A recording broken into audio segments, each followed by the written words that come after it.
पाप के दूरगामी परिणाम थे। क्या? उसके घर में रेप हुआ, क्योंकि उसने भी एक तरह का रेप किया। उसके घर में तलवार चली, क्योंकि उसने बेतशेबा के पति को तलवार से मारकर उसे अपना कर लिया। नातान नबी आके बोलता है, दाऊद तेरे पास परमेश्वर कहता मैंने सब कुछ दिया और मैं और भी बहुत कुछ देने वाला था। व्यभिचार शैतान का एक हथियार था कि दाऊद की जिंदगी में इतना कुछ था, परमेश्वर कहता मैं अभी और भी देने वाला था। यानी परमेश्वर जब आपको चुनता है, अनएंडिंग ब्लेसिंग्स उसके दिल में आपके लिए रहती हैं। आप सोचते हैं अच्छा मेरे पास अब 100 एकड़ है, अच्छा मेरे पास अब 10 लाख लोग हैं। परमेश्वर कहता नहीं, तो शुरुआत है। मैं तो अभी बहुत कुछ देने वाला था, मैं तो अभी 1 करोड़ देने वाला था, मैं तो अभी तेरे को 5 करोड़ रूहें देने वाला था। ये तो अभी शुरुआत थी। मैं तो तेरे को और बड़ा बिजनेस देने वाला था, मैं तो तेरी चंगा करने वाला था। सोचो परमेश्वर आपसे क्या कहता होगा। और परमेश्वर ने कहा तूने बेतशेबा को अपना करके उसके पति को तलवार से मरवा दिया, इसलिए अब तेरे घर में भी तलवार चलेगी। और बाइबल कहती है उसके घर में तलवार चली, उसके अपने बेटे ने दूसरे सौतेले भाई को मार दिया, सौतेली बहन का रेप किया और उस परिवार में खून हुए। और वो परिवार दाऊद के भी खिलाफ हुआ, फिर उसका खून हुआ और ये खून चलता रहा, क्योंकि दाऊद ने व्यभिचार का पाप किया।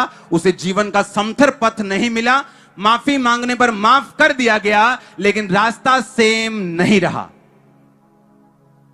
माफी मांगने पे मिल जाती, लेकिन अब रास्ता वो नहीं। जो आप सीधे रास्ते फगवाड़ा से लुधियाना जा रहे थे, अब आप सीधा नहीं जा पाएंगे। आपको होशियारपुर जाना पड़ेगा, गढ़शंकर जाना पड़ेगा, घूमना पड़ेगा और फिर वहां आना पड़ेगा, क्योंकि ये आपने चुना, परमेश्वर ने नहीं। उसने कहा उसे जीवन का सीधा रास्ता नहीं मिल पाता जो लोग व्यभिचार करते हैं। हालेलुया। लिखा इसके परिणाम दूरगामी और गंभीर होते हैं। नीति वचन 6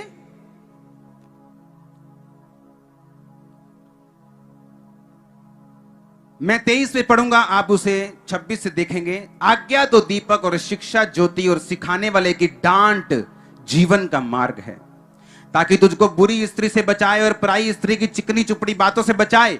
उसकी सुंदरता देखकर अपने मन में अभिलाषा ना कर, वह तुझे अपने कटाक्ष में फंसाने ना पाए, क्योंकि वैश्यागमन के कारण मनुष्य टुकड़ों का भिखारी हो जाता है।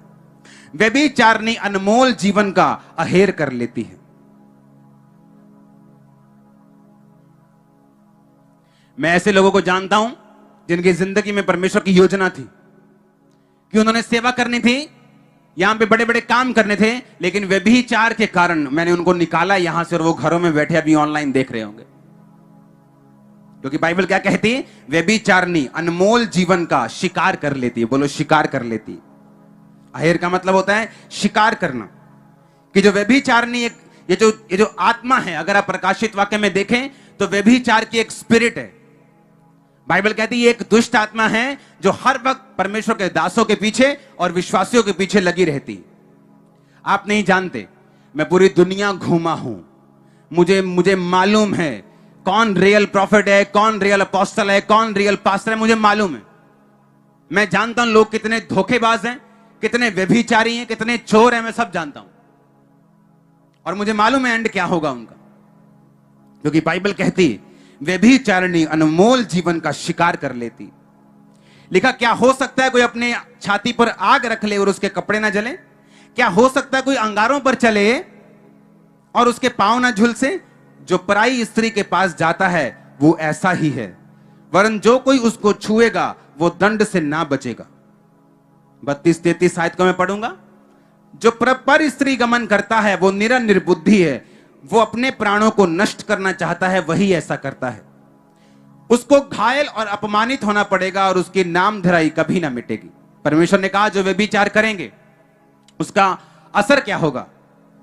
वो आपके मुंह को पकड़ने नहीं आएगा, तू मत कर, लेकिन उसने कहा तुम्हें घायल होना पड़ेगा, अपमानित होना पड़ेगा और तुम्हारी बेइज्जती जब तक तुम इस दुनिया में रहोगे कभी नहीं मिटेगी। इमेजिन कर सकते हैं? कहता जब तक तुम इस दुनिया में रहोगे लास्ट टाइम तक वो बेइज्जती तुम्हें फॉलो करेगी। कभी तुम्हारे बच्चे से देगी, कभी तुम्हारे ताया से देगी, कभी तुम्हारे बिजनेस से देगी। हमेशा तुम्हारी इंसल्ट होती रहेगी जब तक तुम धरती पे रहोगे। और जैसे ही आप आज इस पाप की क्षमा मांगेंगे और दुनिया में दोबारा इसको ना करने का वायदा करेंगे, इज्जत आज से आपको फॉलो करेगी।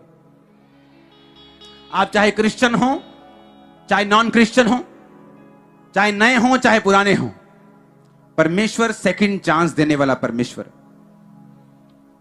अगर आप उससे सेकंड चांस मांगेंगे, कुछ गुनाहों के कारण कुछ असर रहेगा, लेकिन वो आपको गुनाह से माफ करके फिर से खड़ा भी करेगा। मजाक करते लोग अपनी जिंदगी के साथ। एक बार गिर गए, माफी मांग ली, फिर गिर गए। क्या ड्रामा चल रहा है? ये तुम्हारी जिंदगी जिंदगी नहीं है। तुम जोकर हो, स्पिरिचुअल जोकर हो तुम, और तुमने सर्कस चला रखी।